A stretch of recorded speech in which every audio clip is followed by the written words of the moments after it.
Olá, tudo bem? Talvez você nem tenha parado para pensar, mas a cultura faz parte da nossa vida desde que chegamos neste mundo. Ela está nos livros que alguém lê para a gente na infância, nas músicas que aprendemos a cantar desde cedo, nas danças e peças que encenamos na escola.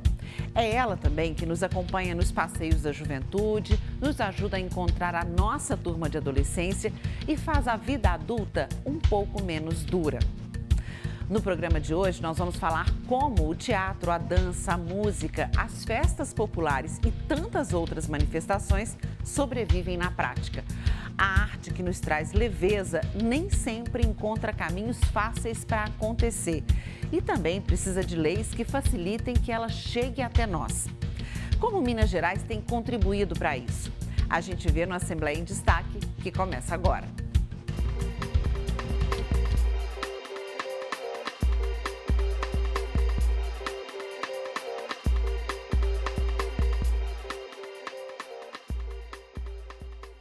Como disseminar e dar acesso à cultura para todos nós mineiros sem distinção?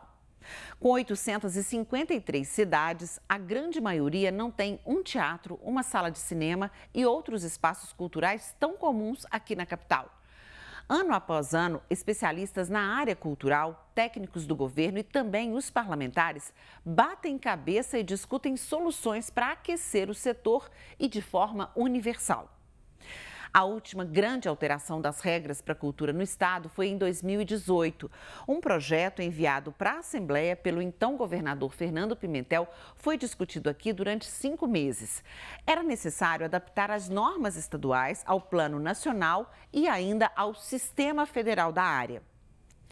O governo de Minas, naquela época, já destacava a dependência do setor aos mecanismos oferecidos pelo Estado, como a Lei de Incentivo e o Fundo Estadual de Cultura. Havia ali também uma tentativa de diminuir a desigualdade na distribuição de recursos.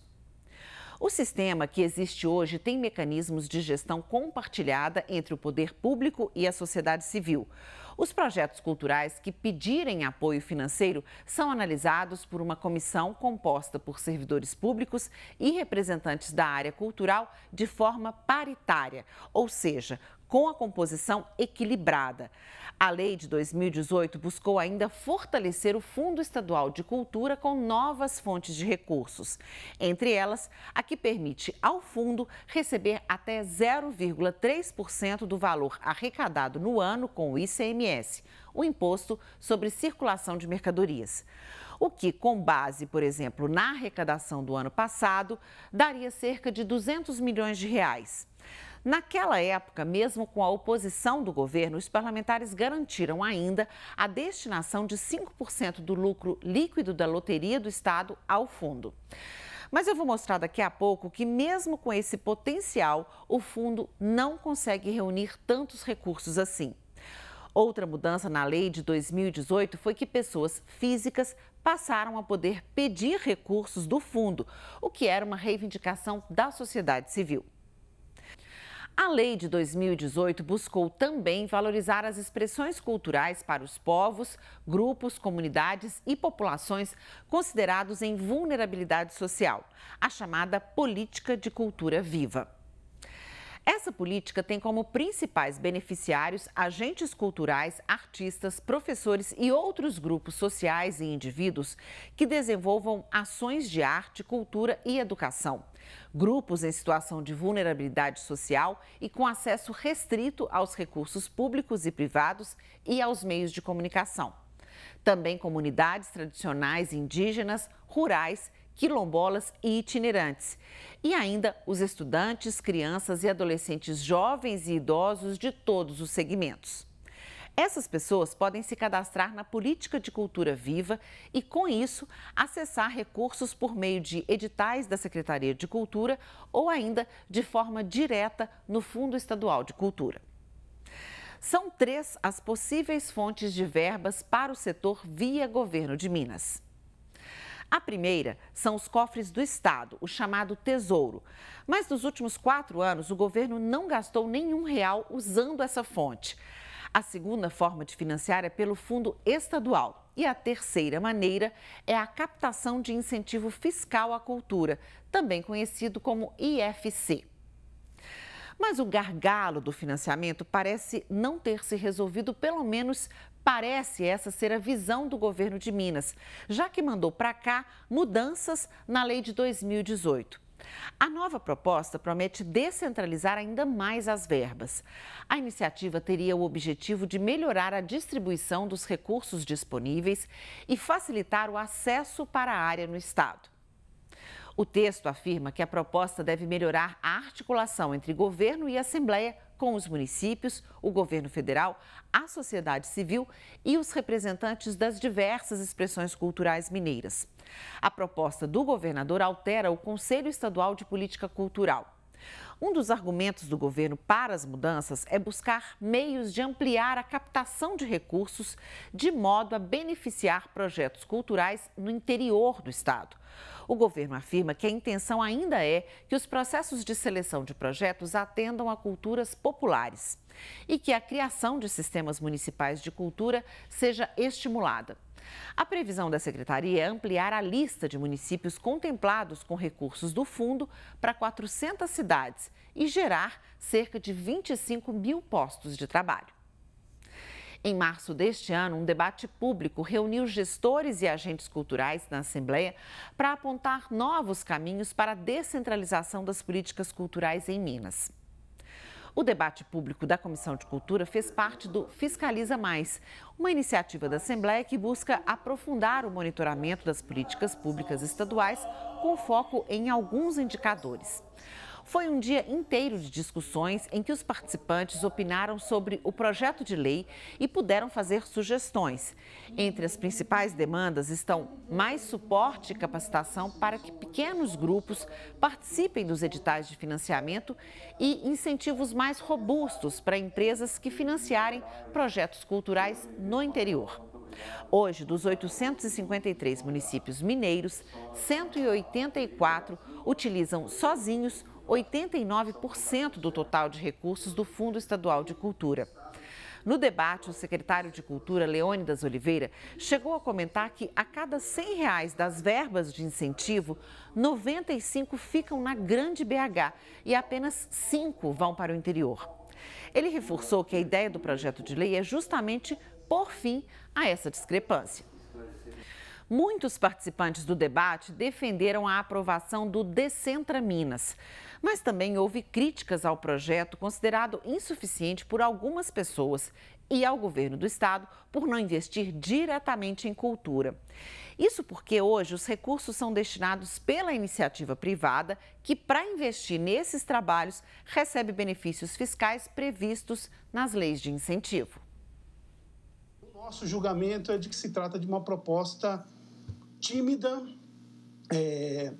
e bastante de impacto bastante reduzido diante do tamanho do desafio que nós temos neste momento, sobretudo, né? Tímida por quê? Porque ela não enfrenta alguns problemas crônicos que nós vimos colecionando ao longo dos anos, a começar do fato de que quando nós paramos para discutir fomento à cultura, a gente tem um cacoete enorme que é o de ficar olhando obstinadamente para a lei de incentivo e o Fundo Estadual de Cultura. Quando a lei de incentivo se torna a política de cultura, alguma coisa está errada. Houve avanço, sem dúvida nenhuma.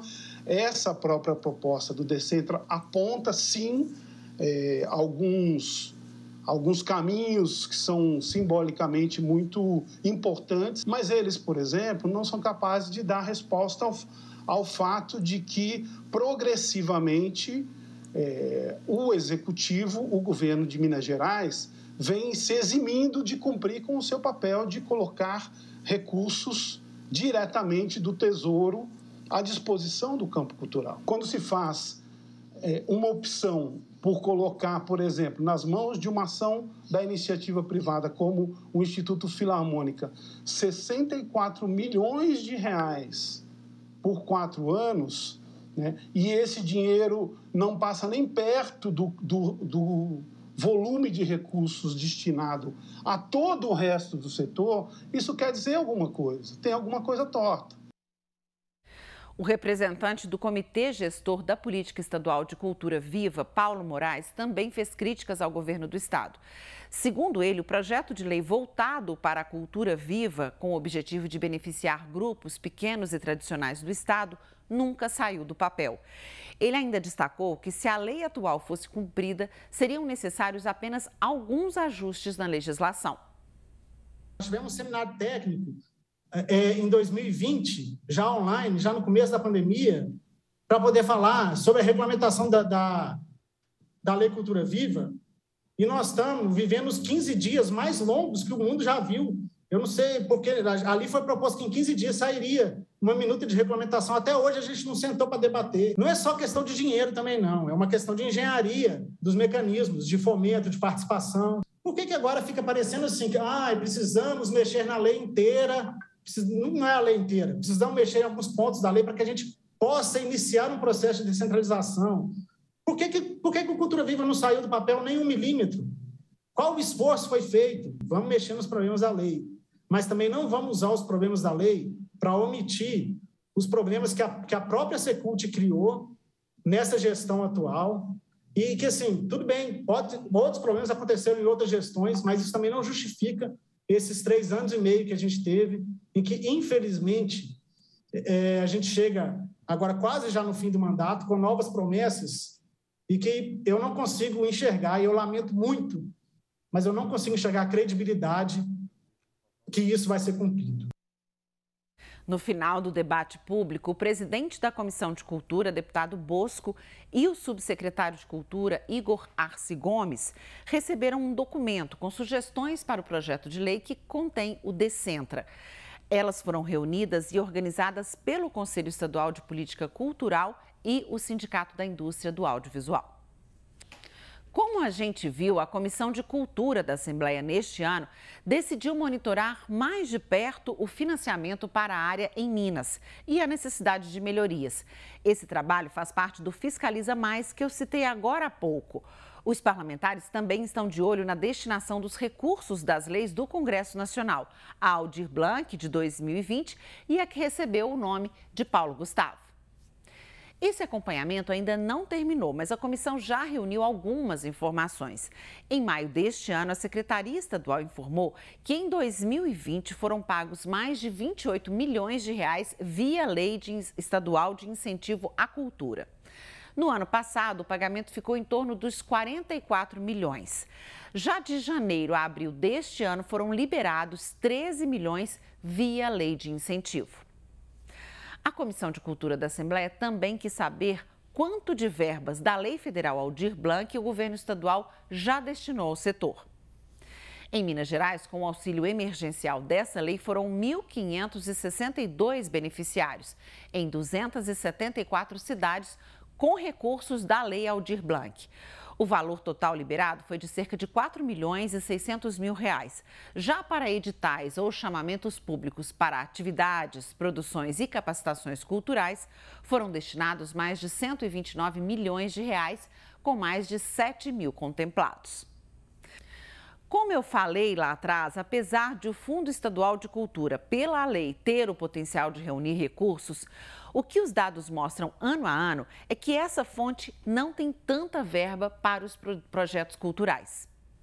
Como já foi apurado pelos parlamentares, de janeiro a abril deste ano, cerca de 9 milhões e meio de reais beneficiaram 412 projetos. E no fechamento de 2022, esse valor não deve subir muito por causa de limitações da lei eleitoral. No ano passado, essa quantia foi de pouco mais de 100 mil reais. A justificativa da Secretaria para essa queda brusca foi que o trabalho foi focado em pagamentos e processos relacionados à Lei Aldir Blanc. Em 2020, foram quase 3 milhões e em 2019, cerca de 440 mil. Vamos a um exemplo de como os recursos do Fundo Estadual de Cultura podem ajudar a impulsionar o setor mineiro. Neste ano, um dos editais destinou 5 milhões de reais para a reforma de calhas e telhados de imóveis tombados pelo IPHAN, que é o órgão federal, ou pelo IERFA. 20 prédios em 20 cidades mineiras foram selecionados. R$200 mil irão para as melhorias do telhado do Espaço Cultural da Urca, um dos principais locais para eventos de Poços de Caldas, no sul de Minas. A administração do município vai complementar com outros R$46 mil. A cidade de Poços de Caldas conseguiu ainda outros R$46 mil em outro edital voltado para melhorias em instalações culturais. Foi um dos 45 projetos aprovados nessa concorrência. Vamos ouvir o secretário de Cultura da cidade. Nós obtivemos a aprovação de 2 projetos importantes para Poços. São poucas as iniciativas que a gente tem de possibilidade das prefeituras apresentarem projetos para editais, para fundos de fomento dessa natureza, mas dessa vez foi possível e a gente teve a felicidade de ter esses 2 projetos aprovados, onde a gente receberá recursos para a manutenção das bibliotecas públicas, na parte de acervo, de tecnologia, das bibliotecas públicas municipais, no valor de R$50 mil que a gente vai receber do Estado, e também, no caso aqui do Espaço Cultural da Urca, nós somos contemplados num edital de calhas e telhados, fazendo toda uma revisão nessa parte de telhado nossa, que merece um cuidado significativo, visto o tamanho que esse telhado e a necessidade sempre de manutenção que o espaço cultural merece e que precisa receber. Outras informações você encontra no portal do Parlamento. E interaja com a gente pelo Twitter da TV Assembleia. Boa noite e até mais.